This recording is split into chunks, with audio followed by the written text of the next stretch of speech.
안녕하세요.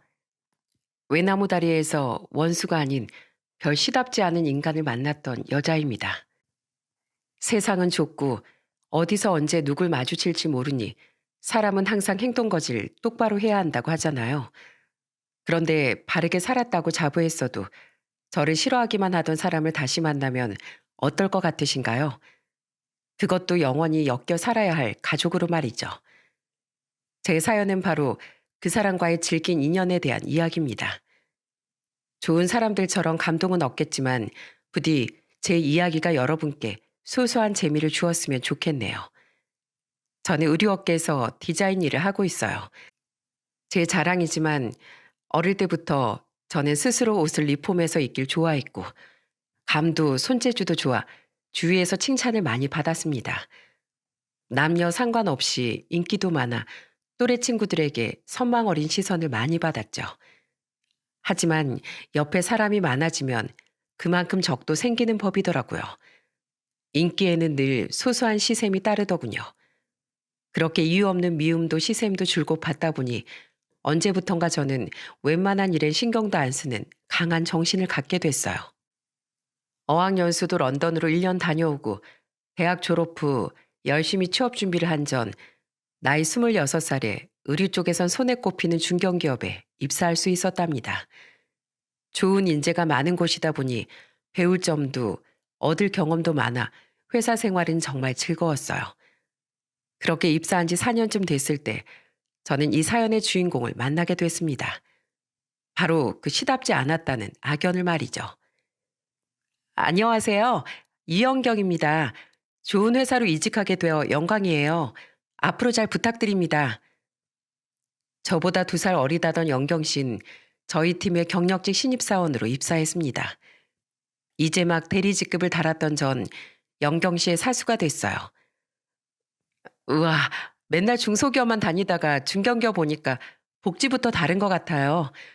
회사에서 간식이며 드립커피까지 공짜로 먹을 수 있고, 저 그동안 이직을 3번이나 했는데 이번만큼 운이 좋았던 이직이 없었다니까요.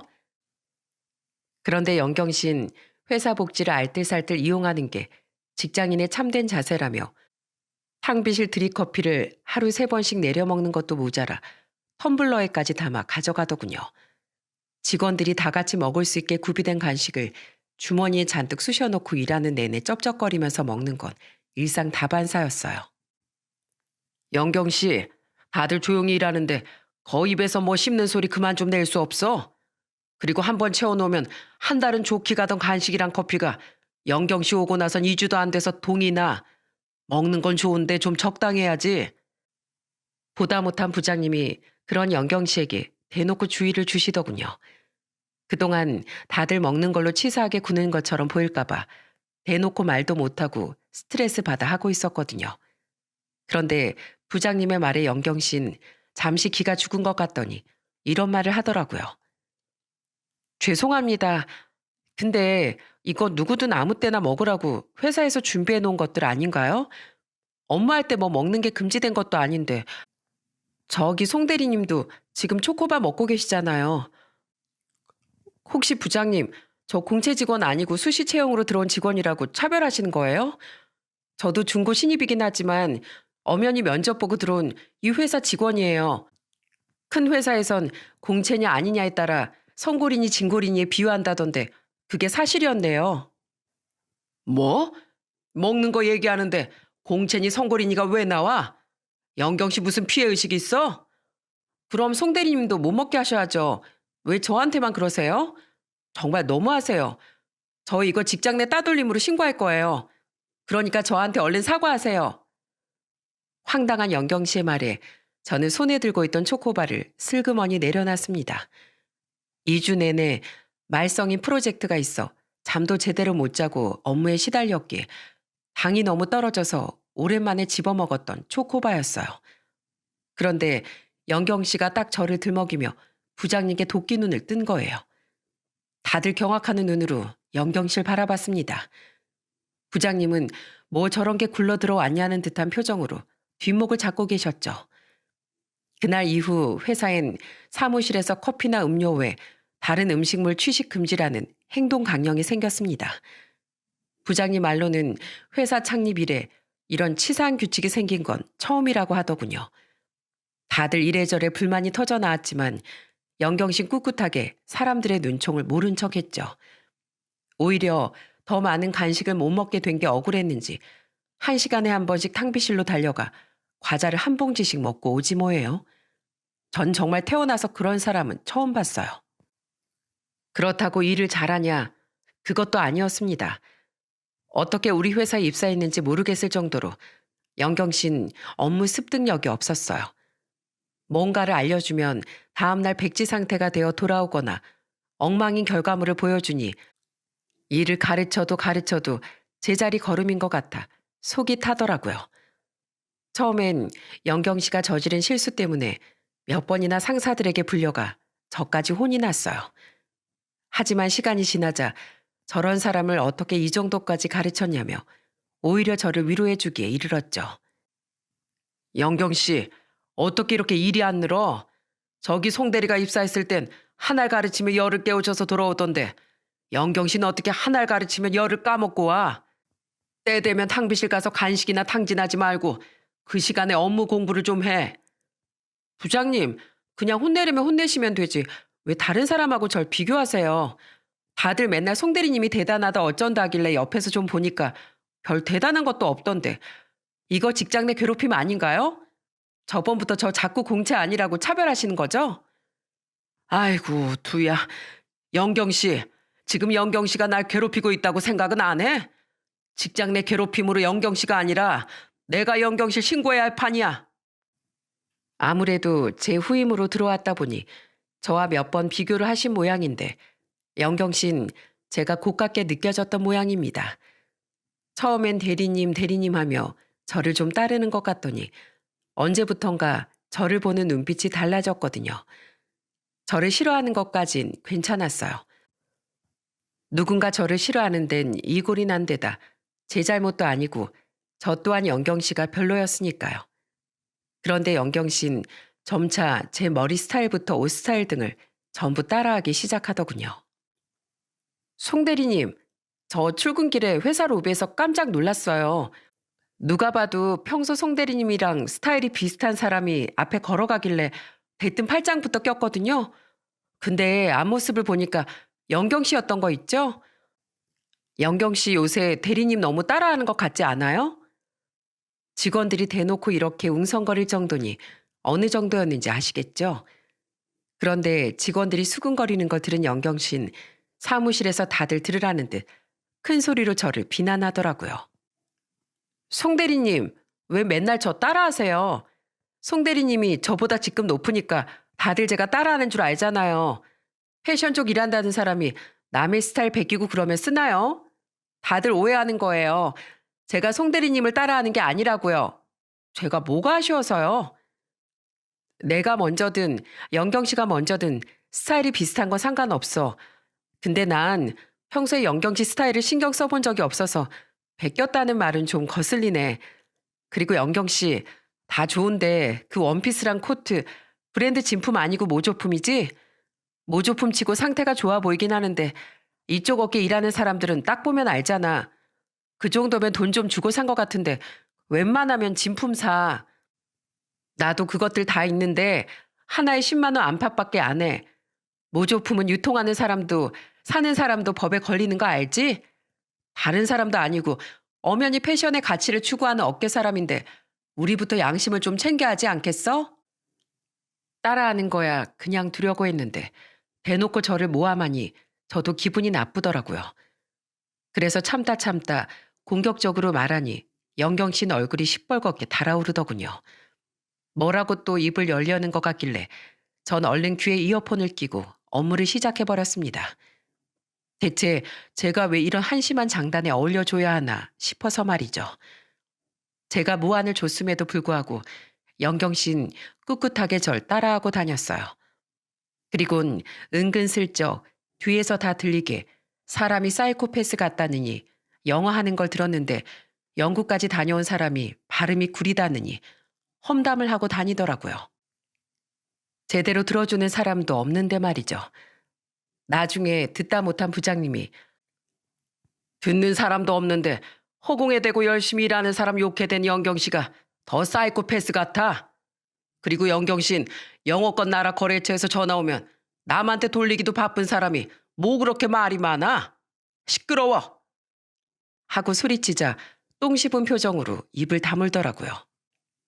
문제가 한두 가지가 아니다 보니 회사 사람들은 영경 씨를 슬슬 기피했습니다. 그럼에도 불구하고 영경 씨는 꿋꿋하게 3년을 버텼어요. 연차가 쌓이니 영경 씨도 새로 출시할 제품 디자인 제출을 몇 번 하게 됐는데 그건 영경 씨 한 사람이 아니라 디자인팀 전체에게 내려진 업무였죠. 그중 가장 좋은 디자인을 뽑아 옷을 제작하는 방식이었는데 의도치 않게 몇 번이나 제 디자인이 채택됐어요. 그런데 평소에도 저에게 자격지심이 있던 영경 씨는 그걸 가지고 노발대발을 하더라고요. 부장님, 왜 맨날 송 대리님 디자인만 좋다고 하세요? 제가 보기엔 제 디자인이 훨씬 예쁘고 세련됐는데 이거 공채랑 차별하는 거 아니에요?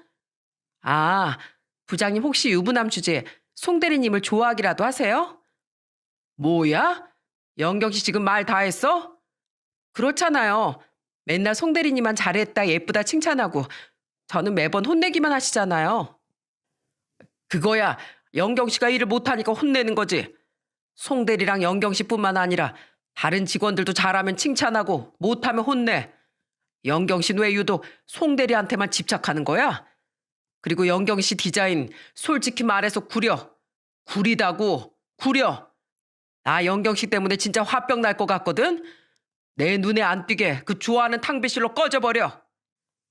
도가 지나친 발언에 뚜껑이 열린 부장님은 책상 위에 있던 서류들을 죄다 영경 씨에게 집어던지며 악을 쓰시더군요.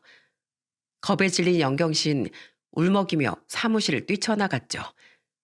이후 영경 씨는 그날 일을 직장 내 괴롭힘이라며 정식으로 회사에 문제 제기까지 했습니다. 하지만 그건 굉장히 바보 같은 짓이었어요. 정식으로 문제 제기가 되며 회사 차원에서 조사에 들어갔는데 영경 씨에 대한 직원들의 불만과 현저히 떨어진 업무 능력, 늘 가장 먼저 나서서 흐리던 업무 분위기까지 영경 씨에 대한 모든 문제점 또한 공식적으로 윗선에서 검토를 하게 되었거든요. 그리고 그 과정에서 영경 씨가 우리 회사에 어떻게 들어올 수 있었는지에 대한 비리 또한 발각되었죠. 회사의 상무이사님이 영경 씨 부모님 중 한 사람과 먼 친척 관계여서 손을 써준 거라고 하더군요. 세상에 어쩐지 일을 못해도 너무 못하는데 우리 회사에 대체 어떻게 들어왔나 했어요. 세계 7대 미스터리의 버금가는 의문이었다니까요. 내 말이 일하는 거 보면 그전 회사들에서 왜 오래 못 버텼는지 딱 알 것 같더라. 결국 영경신 회사에서 권고사직을 당하고 말았습니다. 상무이사님은 정말 먼 친척이라 건너 부탁받은 건 사실이지만 정작 영경 씨와는 일면식도 없는 사이였다며 입사 이후 특혜를 준 사실은 전혀 없다고 발언하셨어요. 조사 결과 이외의 권력 남용 건은 발견되지 않아 상무이사님은 아무런 징계를 받지 않고 넘어갈 수 있었죠. 그렇게 짐을 싸서 퇴사하던 날 펑펑 울던 영경 씨는 마지막까지 절 노려보며 이러더군요. 결국 이렇게 나 쫓아내니까 속이 후련해요, 대리님? 내가 영경 씨를 쫓아냈다고? 영경 씨, 그 정도 피해의식이면 병이야. 영경 씨를 퇴사시킨 건 3년간 맨날 지각하고 업무에 대해서 노력도 안 하면서 시기 질투만 할 줄 알았던 영경 씨 본인이야. 이번 일을 계기로 다음 회사에선 태도를 좀 고치는 게 어때? 잘 가. 뭐라고? 이게 진짜? 영경 씨는 얼굴을 험악하게 일그러뜨리더니 대뜸 제게 달려들더군요. 옆으로 슬쩍 피했더니 영경 씨는 자기 힘을 못 이기고 그대로 바닥에 나뒹굴었어요. 그리곤 자기 분에 못 이겨 바닥을 치며 오열했죠. 결국 영경 씨는 사무실 직원 중 한 명이 부른 건물 보안 직원에 의해 질질 끌려나가야 했어요. 그게 영경 씨와의 마지막이었습니다. 아니, 그런 줄로만 알았어요. 살면서 그런 지긋지긋한 사람과 엮일 일은 두 번 다시 없을 거라고 생각했죠. 영경 씨가 퇴사하고 나서 회사 출근하는 발걸음이 보다 가벼워진 걸 보니 내심 저도 많이 스트레스를 받았던 모양이더라고요. 영경 씨가 퇴사한 후 회사엔 다시 사무실 내 음식물 취식 금지 행동 강령도 사라졌습니다. 다들 세상에 그런 빌런은 또 없을 거라며 영경 씨의 존재는 무슨 도시 전설처럼 한동안 사람들 입에 오르내렸죠. 저는 그 뒤에도 쭉 같은 회사를 다녔습니다. 그로부터 4년 뒤 황당하게도 우리 팀 사람들은 영경 씨에게 모바일 청첩장을 받게 됐어요. 심지어 저에게도 청첩장이 왔더라고요. 오랜만이다 어쩐다 하는 부연 문자도 없이 정말 모바일 청첩장 하나만 딱 말입니다. 그동안 모두들 연락 한번 안 하고 지냈고 회사 다닐 때도 말도 제대로 섞지 않던 사이인데 이게 뭔 경우인가 싶더라고요. 요즘에 축의금 받아내려고 사돈의 팔촌까지 청첩장 돌리는 사람이 있다던데 그런 사람 멀리 있는 게 아니었네. 정말 소름 돋는다, 소름 돋아. 다들 정말 대단한 사람이라며 혀를 찼습니다. 특히 영경 씨라면 치를 떨었던 부장님은 내가 아직도 얘 번호를 차단 안 했냐면서 얼른 영경 씨 연락처를 차단시켜버렸죠. 당연히 절 포함한 회사 사람 중 그 누구도 축의금을 보내지 않았고요. 이후 일만 하며 살다 보니 어느새 과장 직급을 달고 제 나이가 38살이나 돼 있더라고요. 그쯤 저는 소개팅으로 한 남자를 만나게 됐어요. 늘 저를 좋게 봐주셨던 부장님이 직접 주선을 해주셨거든요.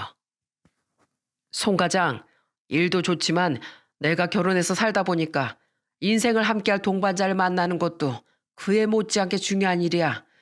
내가 테니스 모임에서 알게 된 사람이 한 명 있거든. 내 대학 동기 부하 직원인데 그놈 따라 모임에 나왔다가 나랑 연이 됐어. 근데 사람 성격이 아주 진국이야. 직업도 대기업 다니는 사람이라 빠지는 거 하나 없어. 한번 만나나 봐.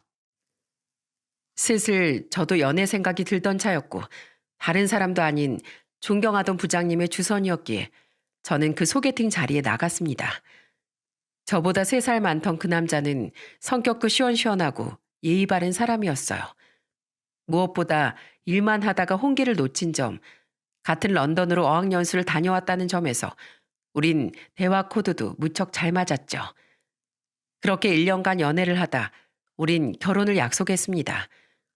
오빠도 남동생도 모두 결혼한 차에 마지막 남은 딸내미까지 결혼한다고 이야기하자 저희 부모님은 뛸 듯이 기뻐하셨어요. 게다가 첫 인사 온 예비 남편을 소개받고는 어디서 저런 진국인 총각을 데려왔냐며 입이 귀에 걸리기까지 하셨죠. 반면 부산에서 함께 작은 사업체를 운영하시던 예비 시부모님이 너무 바빠 예비 시댁의 첫 인사 가는 일은 한동안 미뤄졌습니다. 그때 예비 남편은 제게 같은 서울에 올라와 살던 자기 남동생을 먼저 소개시켜주고 싶다고 하더라고요. 나한테 여동생도 둘이 있긴 한데 나랑 2살밖에 차이 안 나는 남동생이랑 제일 친했어. 내가 결혼한다고 하니까 예비 형수가 어떤 사람인지 궁금해 죽겠다고 동생이 아주 난리네. 어차피 가족들 사이인데 미리 한번 만나볼래? 재수 씨랑 같이 말이야. 남편은 4남매 중 유일하게 남동생만이 2년 전에 먼저 결혼했다고 말하더군요. 어차피 곧 가족이 될 사이니 저는 흔쾌히 좋다고 대답했습니다. 그 자리에서 2번 다시 만나고 싶지 않던 악연을 만나게 될 거라곤 생각지도 못하고 말이죠. 영경 씨? 뭐야, 아주버님이 결혼하겠다던 사람이 대리님이었어요? 세상 좁네 진짜. 예비 시동생을 소개받는 자리에서 제 예비 동서로 나타난 사람은 바로 저희 회사 전설의 인물이었던 영경 씨더라고요. 겉으로는 그저 조금 당황한 척했지만 속으로는 기함을 했죠. 영경 씨 또한 저를 보며 표정 관리를 제대로 못하더라고요. 우리의 악연도 모르고 예비 남편과 시동생은 그저 이 엄청난 우연을 신기해했습니다. 재수 씨랑 지금 회사에서 같이 일했었다고? 이야, 이거 엄청난 인연인데. 그러게, 형수님, 미리 형수님이라고 불러도 되죠? 저희 집사람 회사에선 어땠어요? 집사람 성격이 워낙 차분하고 조용하잖아요. 자기 입으론 자긴 영 회사라는 데랑 안 맞아서 다 그만두고 지금 장인 장모님 한정식 집에서 일하고 있는 거라고 했거든요. 대충 들어보니 저희 회사에서 나간 뒤 영경 씨는 다른 회사에도 잠시 들어갔다가 얼마 버티지 못하고 나온 모양이더군요. 그리고 지금은 자기 부모님이 하는 한정식 집에서 일하고 있다고 했죠. 이걸 뭐라고 얘기해야 하나 난감하던 차에 영경 씨가 대뜸 먼저 입을 열더라고요. 뭘 그런 걸 물어. 나랑 대리님, 아니, 우리 예비 형님이랑 엮인 일이 많긴 한데 난 다 잊었어. 형님, 이렇게 만난 것도 인연인데 우리 지난 일을 모두 잊고 앞으로 잘 지내봐요. 일하다 생긴 앙금 같은 거 설마 아직까지 꽁하게 가지고 있는 건 아니죠? 잘 부탁해요. 그래. 나도 잘 부탁해. 영경 씨는 저에게 생글생글 웃으며 악수까지 청했습니다. 얼결에 저는 그 손을 맞잡았죠. 시동생 인상을 보니 서글서글해 보이던데 솔직히 어쩌다 저런 여자를 만났나 싶었어요. 하지만 다 지난 일이고 이미 결혼해서 2년째 잘 살고 있다고 하니 잘 사는 사람 인생에 잿가루 뿌려 뭐하나 싶더군요. 영경 씨가 먼저 화해를 청하기도 했고 앞으로 가족이 될 사이니 얼굴 붉힐 일 만들지 말자 싶어 그냥 넘어가기로 했네요. 이후 저는 예비 시부모님께 첫인사도 잘 마쳤습니다. 예비 시부모님도 두 시누이도 모두 선한 사람들이더군요. 조금 소름 돋았던 건 가족이 다 모였을 때 영경 씨의 태도였어요. 회사에서도 쉬지 않고 떠들어댈 만큼 수다가 많던 사람이 세상 다소곳하게 입을 다물고 미소만 짓고 있더라고요. 성격이 바뀐 건지 얌전한 척 하는 건지 모르겠지만 첫 만남 때 왜 예비 시동생이 자기 아내가 차분하고 조용한 사람이라고 말했는지 알 것 같았죠. 그런데 얼마 뒤 영경 씨에게서 따로 전화가 오더군요. 무슨 일인가 싶어 전화를 받았더니 영경 씨는 상냥한 말투로 제게 이런 제안을 했어요. 형님, 서울에서 상견례 진행하기로 하셨다면서요. 그럼 아주버님이 아니라 형님 쪽에서 계산하시겠네요. 아직 상견례 장소 안 정하셨죠? 그럼 저희 부모님 한정식 집에서 진행하는 거 어때요?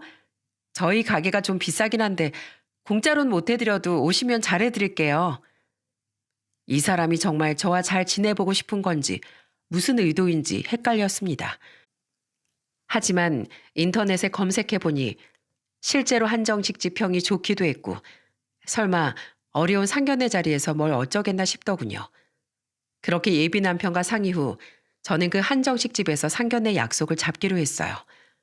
그때까지 영경 씨, 그러니까 예비 동서가 어떤 치사한 꿍꿍이를 품고 있는진 꿈에도 모르고 말이죠. 상견례 당일 저희 집에선 올케와 새언니를 빼고 저와 부모님, 오빠 남동생이 참석했습니다. 사람 수가 많으니 형제 배우자들과 자녀까진 참석하지 말자고 미리 양가가 합의를 했거든요. 예비 시댁에선 예비 시부모님과 남편, 시동생, 두 시누이가 참석해 우리는 모두 11명이었죠. 예비 동선의 부모님의 가게니 예비 동선은 참석해도 되지 않나 싶었는데 어차피 일손이 부족해 예비 동선 가게 일을 거들어야 된다고 하더라고요. 따님을 어쩜 이렇게 똑똑하고 예쁘게 키우셨습니까? 아주 저희 회사에 플랜카드까지 걸어놓고 동네방네 자랑하고 싶다니까요. 이런 훌륭한 며느리가 우리 집에 들어온다고요. 별 말씀을요. 그러는 김서방이야말로 요새 보기 드문 호탕한 청년이죠. 양가 분위긴 굉장히 화기애애했습니다. 예비 동서는 음식이 나올 때마다 직접 서빙을 해주었는데 올 때마다 생글생글 웃으며 이건 서비스예요. 맛은 어떠세요? 하면서 많이 신경을 써주더군요. 그 모습에 상견례 장소를 잘 정했다 싶어 예비 동서에게 고맙기까지 했어요. 적어도 상견례를 마치고 계산대에 서기 전까지 말이죠. 엄마가 계산한다니까 인당 15만 원이나 해서 한두 푼 나온 게 아닐 텐데. 괜찮아요. 저 이래봬도 능력 있는 딸입니다. 어마마마. 어른들 앞에서 계산하는 모습을 보이고 싶지 않아 저는 입구 쪽 계산대 앞에 서서 가족들이 다 나갈 때까지 기다렸습니다. 예비 남편은 잠시 화장실을 다녀오겠다고 말했죠. 예비 동서는 계산대 앞에 선 저를 보더니 갑자기 한박 웃음을 지으며 다가오더라고요. 저 또한 그날 대접을 잘 받아 고마운 마음에 함께 웃음으로 화답했는데 문제는 다음에 이어진 동서의 말이었습니다. 오늘 너무 고마웠어, 동서. 아니에요. 잘 드셔주셨다니 제가 감사하죠. 카드 주세요. 계산해 드릴게요. 보자. 총 500만 원 나왔는데 사이다 값은 제가 특별히 서비스로 빼드릴게요. 뭐, 얼마? 500? 아니, 인당 15만 원에 11명이면 165만 원 아니야? 갑자기 500이 웬 말이야? 저는 제가 잘못 들은 줄 알고 제 귀까지 후벼 팠습니다. 그런데 예비동서는 실실 웃음을 흘리며 이러더라고요. 사실 제가 형님한테 청구해야 될 돈이 좀 있거든요. 그거 다 합한 금액이에요. 나한테 뭘 청구해? 예전에 제가 형님 때문에 회사에서 쫓겨난 일 기억하죠? 저 그때 진짜 마음고생 많았거든요. 그것 때문에 다음 회사에서도 적응 못하고 그만둬서 결국 부모님 가게에서 이딴 음식 서빙이나 하고 있는 거 아니겠어요? 그 정신적 피해 보상비예요. 그제야 예비 동서가 왜 제게 이 한정식 집을 고르게 했는지 알 것 같더라고요. 동서는 혼자 이런 치졸한 복수를 계획하며 즐거워하고 있던 겁니다. 제가 미쳤다고 그걸 다 내겠습니까? 얼마나 멍청하면 이런 허접한 모략을 세운단 말인가요? 근데 동서는 나름대로 머리를 굴려봤는지 제게 은근한 목소리로 이러지 않겠어요? 만약에 이거 안 낸다고 버티면 저 형님이 저한테 했던 짓들 시댁에 전부 까발릴 거예요. 형님이 그 망할 부장이랑 뒤에서 붙어먹었던 거, 주동에서 저 회사에서 따돌림 시킨 거, 저 따라하고 다녔던 거 전부 다요. 그러니까 순순히 계산하지 그래요? 동서, 제정신이야? 정말 아직도 그런 허황된 생각을 하고 있는 거야? 내가 예전에 동서 권고사직 당할 때도 분명 말했지. 동서가 잘린 건 가만히 있던 나 때문이 아니라 동서의 그 못난 업무 태도랑 자격지심 때문이라고. 내가 부장님하고 왜도? 기가 차서 진짜. 말해봐 어디. 난 겁날 거 하나도 없어. 진짜요? 형님 우리 아주버님 되게 좋아하는 것 같던데 정말 괜찮으시겠어요? 시댁 식구들이 2년 동안 가족으로 산 저를 믿을까요? 아니면 만난 지 몇 번 안 돼 형님을 믿을까요? 그러니까 어디 떠들어 보라고. 난 500 같은 말도 안 되는 비용 절대 못 내니까 잔말 말고 165만 원 긁어. 싫은데요? 전 500만 원 받을 때까지 계산 못 하겠는데요. 이 정도면 정말 지능이 모자란 사람 아닙니까? 멍청한데 치졸하기까지 한 예비 동서를 보니 잠시 잊고 있던 지난 날이 떠올라 몸서리가 쳐지더군요. 이 좋은 날에 결국 경찰을 불러야 하나 잠시 고민하고 있던 와중에 뒤에서 무시무시한 음성이 들려왔어요. 지금 내가 대체 뭘 들은 거야? 500? 아주버님.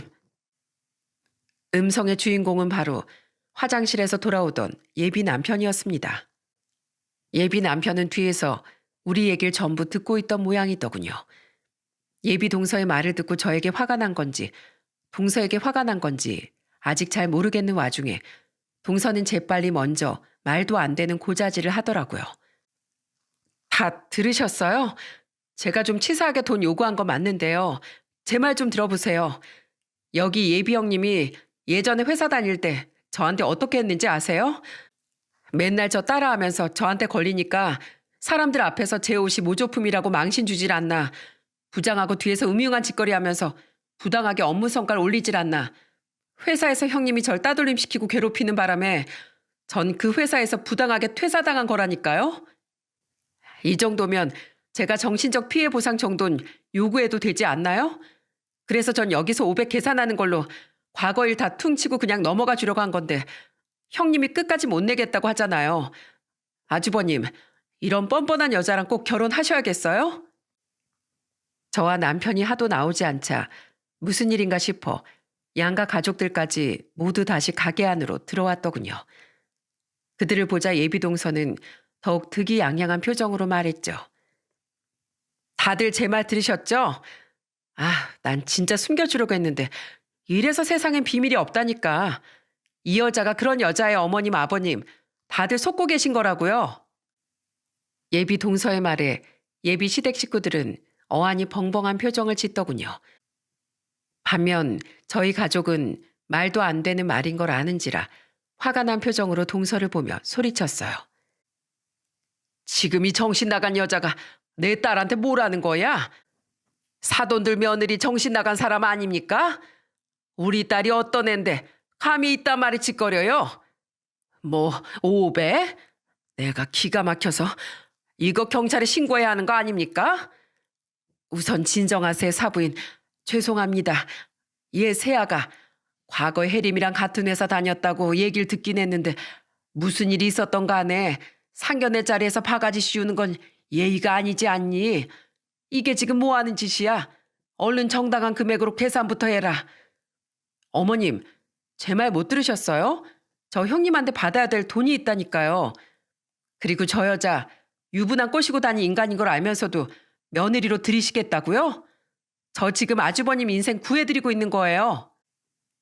예비동서는 뭐가 문제인지 파악도 못하고 도리어 자기가 억울하다는 듯한 표정이더라고요. 그런데 그때 제 예비 남편이 제 앞을 막아서며 소리쳤습니다. 재수 씨, 제가 내 동생 아내여서 지금 참고 있는 거예요. 감히 어디서 말도 안 되는 말로 내 아내 될 사람을 모욕해요? 아주버님, 제 말 못 믿으시는 거예요? 나 재수 씨가 그렇게 떠들어대는 그 부장이라는 분 알고 있어요. 우리 소개시켜준 사람이 바로 그 부장님이라고요. 그분이 얼마나 좋은 분인데 그런 더러운 말로 혜림이랑 그분을 엮어댑니까? 소개시켜 주셔서 감사하다고 부장님이랑 사모님한테 우리가 식사 대접을 몇 번이나 했는데요. 두 분 소문난 인고 부부인 거 저도 알고 혜림이도 알고 제 상사인 부장님 친구분까지 전부 다 알아요. 인고 부부라고 뒤에서 엄한 짓 안 하라는 법이 어딨어요? 그리고 저 부장님한테 재수 씨에 대한 얘기 들은 적이 있습니다. 그게 재수 씨인진 꿈에도 몰랐지만요. 저 부장님하고 예전부터 테니스 모임 때문에 아는 사이였어요. 그래서 몇 년 전 회식 때 회사에 이상한 직원 하나가 똑똑하고 일 잘하는 대리를 괴롭히고 다닌다고 그 직원 때문에 회사 분위기도 엉망이었던 데다 툭하면 직장 내 괴롭힘이니 공채랑 차별하느니 뭐니 하는 통에 스트레스 받아서 위장약까지 드신다는 얘기 다 들었다고요. 능력은 쥐뿔도 없으면서 낙하산으로 회사 들어갔다가 결국 권고사직 당했다면서요? 부장님하고 혜림이랑 뒤에서 어쩌고 저쩌고 하면서 허튼 소리까지 해대다가요. 세상에 어떤 이상한 사람이 그러고 다니나 싶었는데 그게 바로 재수 씨였네요. 놀랍게도 예비 남편은 저를 만나기도 전에 부장님을 통해 예비 동서의 만행을 전부 들었었더라고요. 하긴 부장님이 그때 스트레스로 원형 탈모까지 생길 정도였으니 다른 곳에 가서 푸념하고 다니실 만도 했죠. 심지어 워낙 희귀한 얘기라 남편이 가족 모임 때 예비 시댁 식구들에게 전부 그 이야기를 했던 모양이더군요. 모두들 그 얘기를 안다는 듯 그럼 그 미친 여자가 바로 하면서 예비 동서를 쳐다봤거든요. 자기 말이 안 통한다는 걸 깨달았는지 그제야 예비 동서는 아무 말도 못하고 어쩔 줄을 몰라 했습니다. 그런데 그때 소란을 듣고 예비 동서의 부모님까지 나오더군요. 엄마, 아빠. 예비 동서는 황급히 자기 부모님 뒤로 숨더라고요. 그리고 영문을 모르던 그분들에게 예비 시어머니가 역정을 내기 시작하셨습니다. 사부인, 대체 딸 자식 교육을 어떻게 시키신 겁니까? 제가 오늘 며느리 하나 잘못 둬서 예비 사돈한테 단단히 무례를 저질렀습니다. 망신도 이런 망신이 없어요. 들어보니까 예전에 회사 다닐 때 새아가가 여기 우리 예비 맏며느리한테 괜한 앙심을 품은 모양인데 그 정신적 피해 보상을 내놓으라면서 500만 원을 내고 가라고 했답니다. 세상에 이게 말이 되는 소리랍니까? 예전에도 이상한 망상으로 혜림이를 괴롭혀 댄 것 같은데 다른 자리도 아니고 이런 어려운 자리에서 어떻게 이런 분란을 일으킬 수가 있답니까? 예, 세아가 숨지만 말고 너 얼른 나와서 사과부터 해라. 어서. 싫어요. 왜 다들 저 불려온 말만 믿는 거예요? 저 정말 억울하다니까요. 그럼 네가 다녔던 회사 사람 전부가 이상한 사람이고 너 하나만 정상이란 말이냐? 세상에 얌전한 척은 혼자 다 하더니만 너 원래 이런 애였니?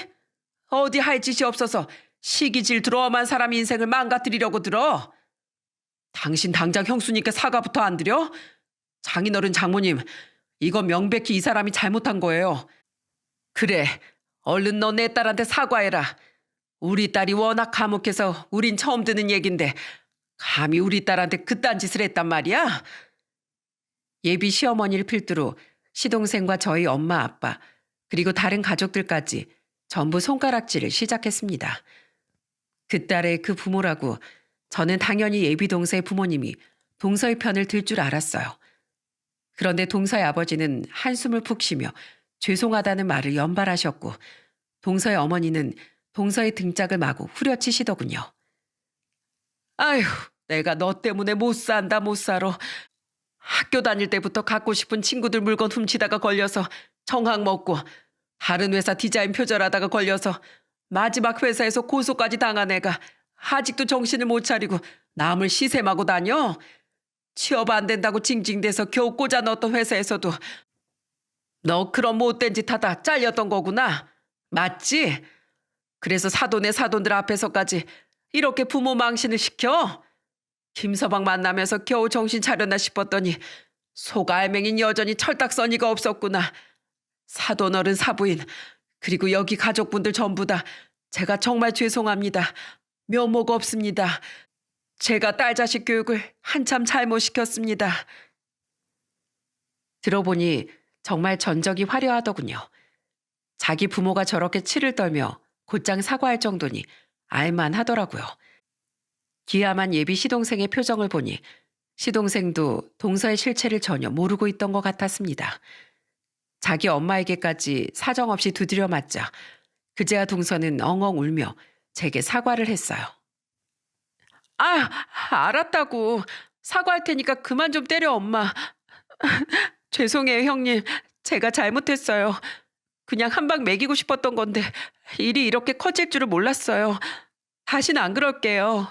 어머님, 아버님, 그리고 사돈 어른들 정말 죄송합니다. 사과를 하긴 하는데 예비 동서는 아직도 억울해 보이는 표정이었어요. 저는 그런 동서에게 마지막으로 일침을 날려줬어요. 정말 잘못했다고 생각하는 거 맞아? 이영경 씨, 진심으로 충고하는데 정신과 상담 한번 받아봐. 그 정도면 병이야. 그리고 맨날 남의 것만 탐내지 말고 진짜 자기 걸 좀 만들어 보는 게 어때? 동서를 괴롭히는 건 남의 것만 동경하고 탐내는 동서 자신이야. 그리고 자기 기분 내키는 대로 사람 모함하는 것도 그만둬. 입으로 지은 죄는 평생을 갚아도 부족하다고 했어. 그러고 다니다 언젠가 진짜 천벌받아. 우리가 진짜 가족이 되더라도 또 한 번 나한테 이딴 짓 했다간 나 동서 고소할 거야. 명예훼손으로. 난 한다면 하는 사람이니까 내 말 명심해. 그 말을 끝으로 우린 그 가게를 나왔습니다. 다른 손님들도 비싼 한정식 집에 온 만큼 중요한 자리를 가지고 있을 텐데 더는 민폐를 끼치고 싶지 않아서요. 동서의 어머니는 계산을 하지 말라고 말렸지만 먹은 값은 정당하게 지불해야 뒤끝이 찜찜하지 않을 것 같아 저는 기어코 계산을 하고 나왔죠. 오늘 일은 정말 죄송했습니다. 저랑 남편이 나중에라도 다시 한번 꼭 식사 대접이라도 하고 싶어요. 괜찮습니다. 보니까 저 며느리 하나만 이상한 사람이지 다른 분들도 전혀 모르고 계셨던 것 같네요. 이 일을 문제 삼지 않겠지만 앞으로 두 분 작은 며느리 때문에 우리 딸이 피해볼 일은 없게 해주셨으면 좋겠습니다. 예비 시부모님과 예비 시동생은 저희 부모님이 차에 올라탈 때까지 연신 머리 숙여 사과하셨습니다. 저는 예비 남편과 뒤에 일정이 있어 저희 가족과 함께 가지 않고 자리에 남았어요. 저희 가족이 떠나자 예비 시부모님과 시동생은 이번엔 제 손을 잡고 미안하다고 사과를 하셨죠. 혜림아, 정말 미안하다. 많이 놀랐지? 내 살다 정말 별 회개한 일을 다 겪는구나. 혹시 이번 일로 마음 상해서 우리 문호랑 결혼 다시 생각해 보는 건 아니지? 나란 영감이 작은 앤 네가 우리 집에 올 때 절대 못 오게 아마. 죄송해요 형수님. 저도 제 아내 실체가 저런 사람이었는지 꿈에도 몰랐어요. 애초에 선봐서 연애 3개월만 하고 결혼하는 게 아니었나 봐요. 안 그래도 집에 사는 행동이 조금씩 이기적이길래 내가 모르는 진짜 성격이 있었나 생각하고 있었는데 저렇게까지 못난 사람일 줄은 정말 몰랐어요. 사과를 하긴 제 예비 남편도 마찬가지였습니다. 예비 동서 한 사람 때문에 지금 몇 명이 죄인이 된 건지 정말 속상하더라고요. 저런 사람과 한 가족이 되긴 싫었지만 그렇다고 예비 동서 한 사람 때문에 제 행복한 미래를 포기하긴 싫어 저는 그대로 결혼을 진행했습니다. 예비 남편도 저도 일이 바빠 결혼식장은 상견례 날로부터 10개월 뒤로 예약했어요. 그리고 그 사이 예비 시부모님은 단단히 화가 나 예비 동서에게 잔뜩 화를 내신 모양이더군요. 그런데 동서는 아직까지도 정신을 못 차리고 그땐 다들 저를 몰아세우니까 우선 사과를 하긴 했는데요. 왜 다들 가족인 제 말은 안 믿고 벌써부터 그 여자 편을 드시는 거예요? 설마 맏며느리라고 벌써부터 작은 며느리인 저랑 차별하시는 거예요? 이런 망언을 내뱉었다고 하네요. 그리고 그 결과는 굉장히 참담했죠. 내 동생 이번에 이혼했어. 그때 그 일로 재수 씨한테 단단히 정이 떨어진 모양이더라.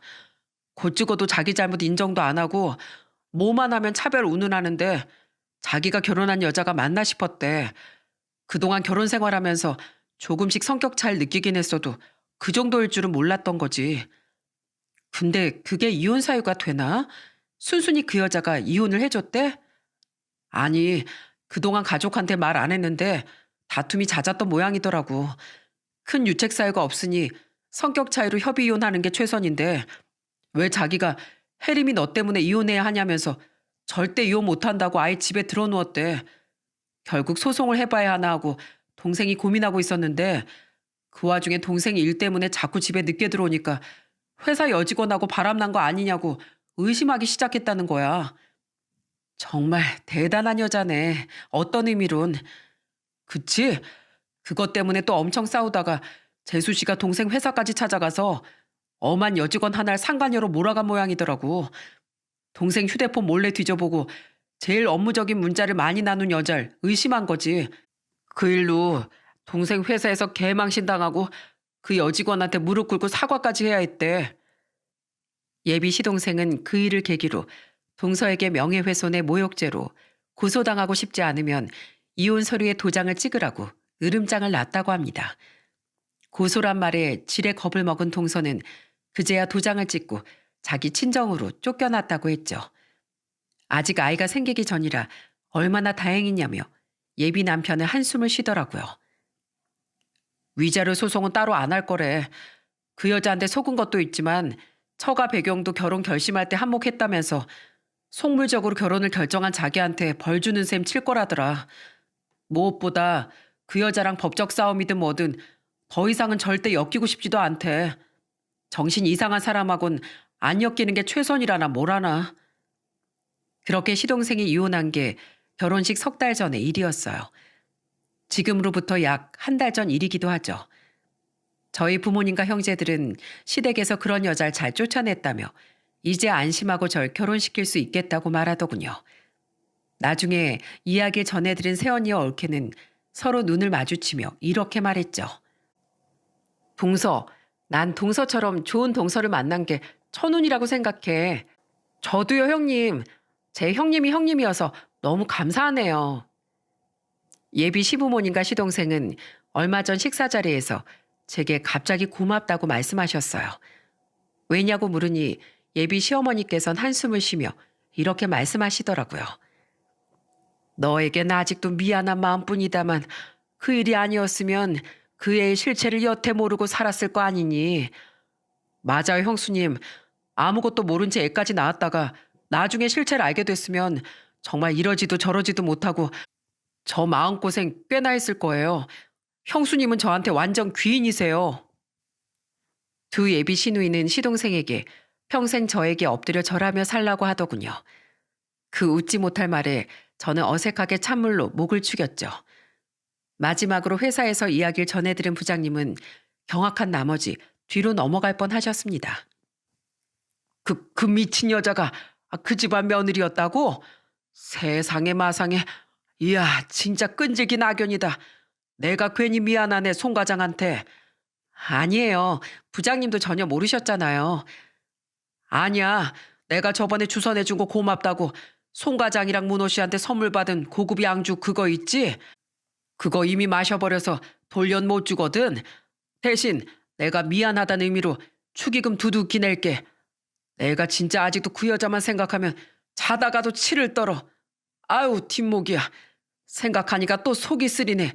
내 위장약이 어디 있더라. 사람 좋은 부장님의 말에 저는 웃음을 터뜨리며 옆에 놓인 위장약을 손에 쥐어드렸습니다. 남편과 가족들에게 말하지 않았는데 사실 전 시동생의 이혼 직후 영경 씨에게 문자를 한 통 받았어요. 그전엔 가족이 될 사이라고 생각해 번호를 차단하지 않았었는데 그대로 깜빡 잊고 있었죠. 그런데 그 문자 내용을 보니 이 여잔 정신 차리긴 글렀다 싶더라고요. 나쁜 년, 예전에도 그렇게 내 인생 꼬이게 만들더니 결국 날 이혼까지 시키는구나. 내 인생 망친 거 어떻게 보상할 거야? 나 친정에서도 결국 동네 창피하다면서 쫓겨났거든. 일자리까지 잃었으니까 고시원이라도 벗어나게 원룸 보증금이라도 보내. 이 파렴치한 여자야. 안 그러면 내가 너 절대 가만 안 둬. 싫어. 너 또 한 번 더 나한테 이런 문자 보내면 그땐 이 문자 들고 경찰서 가서 협박죄로 고소한다. 너 벌금 낼 돈은 있니? 저는 그 되도 않는 문자에 간결하게 답장했어요. 그랬더니 그 뒤론 전혀 답장이 없더라고요. 지레 겁을 먹고 꼬리를 내린 거겠죠. 답장이 없자 저는 며칠 뒤 그 번호를 차단해버렸습니다. 그렇게 말도 많고 탈도 많던 결혼식 준비 과정이 이제 고작 2달 남았네요. 그 여자와 엮였던 일이 예나 지금이나 제 인생엔 가장 스펙타클한 기억으로 남게 되었죠. 아직까진 그 여자를 생각하면 머리가 다 지끈거릴 정도로 짜증이 나긴 하는데 이 또한 먼 훗날엔 제 예비 남편과 웃으며 얘기할 날이 오지 않겠어요?